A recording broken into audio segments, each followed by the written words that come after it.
is one of the oldest and most universal forms of self-care known to humankind. From ancient temples to mountain springs, let's explore how cultures across history turned bathing into ritual, healing, and reflection.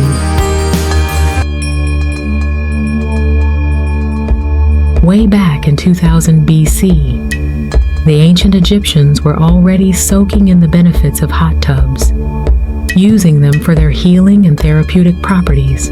Picture this: ancient Egypt, where the sun blazed and staying clean wasn't just about hygiene. It was practically a spiritual pursuit. Egyptians were obsessed with cleanliness, sometimes bathing up to 4 times a day. They believed the cleaner and more well-oiled you were, the closer you were to the gods. The ancient Egyptians really knew how to pamper themselves. They loved using essential and flower oils during baths, fully embracing the benefits of aromatherapy long before it became trendy. Their bathhouses were pretty impressive too, built from natural stone and designed with 2 levels. The bottom floor was all about generating steam, while the top floor was where the magic happened. Visitors relaxed on warm stone beds, received massages with healing ointments, and cleansed themselves with a mix of beeswax and water instead of soap.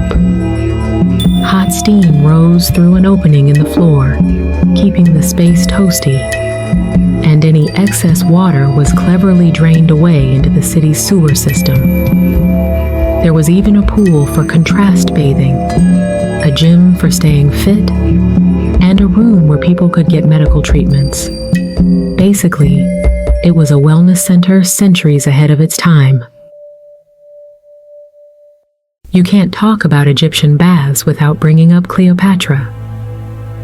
Famous for her beauty and glowing skin, she was known to bathe in milk, not cow's milk, but donkey milk.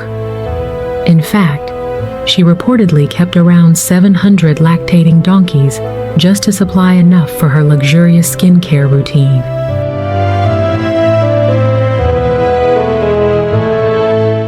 The earliest evidence of bathing habits in Europe comes from the Bronze Age, particularly in the Minoan civilization of Crete. Archaeological finds in Knossos, Phaistos, and Akrotiri, Santorini, include alabaster bathtubs, wash basins, and foot baths, indicating that the Minoans had designated spaces for bathing and valued personal hygiene. I will show you an image of a Bronze Age bathtub from the Nestor Palace in Pylos, dating to around 1300 BC.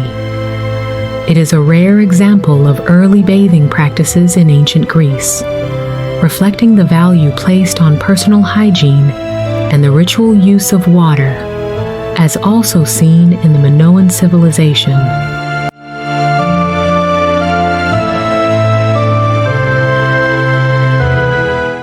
This ancient Greek vase illustration depicts women using communal shower baths, reflecting the cultural practice of bathing with both cold and warm water. In ancient Greece, both warm and cold water were used for bathing, typically starting with cold water. Bathing was practiced by both men and women, often followed by oil anointing to soften the skin. Public and private baths existed, with a small fee required for public use, such as the 2 chalkwai, 1/4 obol, noted in an inscription from Andania.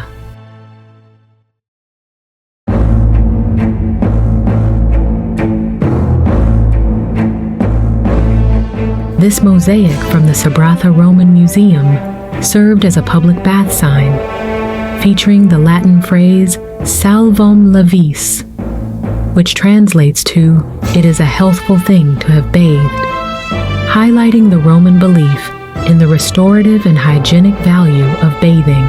The Romans elevated bathing to a grand social and cultural experience, building both small private baths balnea, and large public complexes, thermae. These bathhouses featured a series of specialized rooms, including the caldarium, hot room, tepidarium, warm room, and frigidarium, cold room, offering a full thermal experience. While the wealthy had private baths, public ones remained popular for socializing. By 33 BC, Rome had 170 bathhouses, and by the 4th century AD, this grew to 11 large public baths and 926 private ones, some accommodating thousands of visitors daily.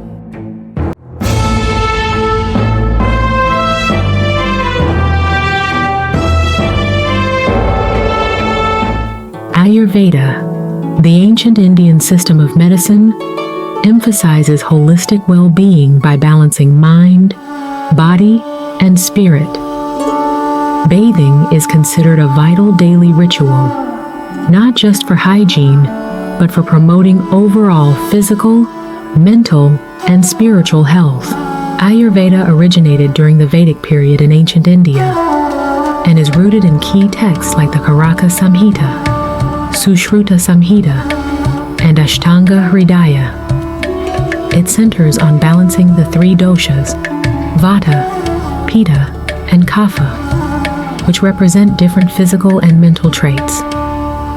Practices like bathing are used to restore this balance and support overall health and harmony.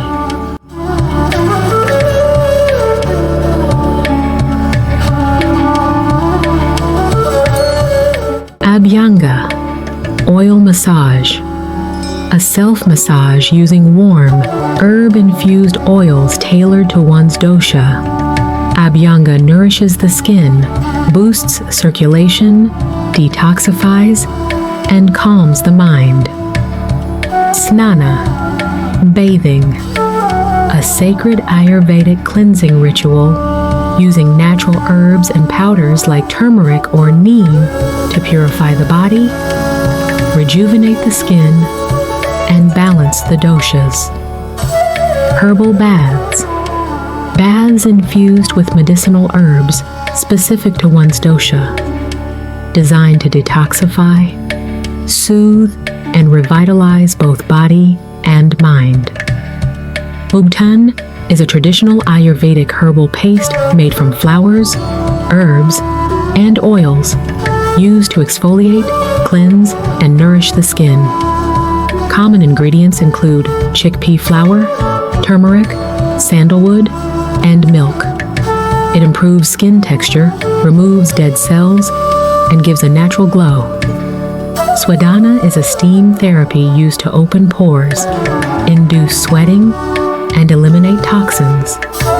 Typically done after Abhyanga and before bathing, it uses herbal steam with customized herbs and oils to support health and balance the doshas.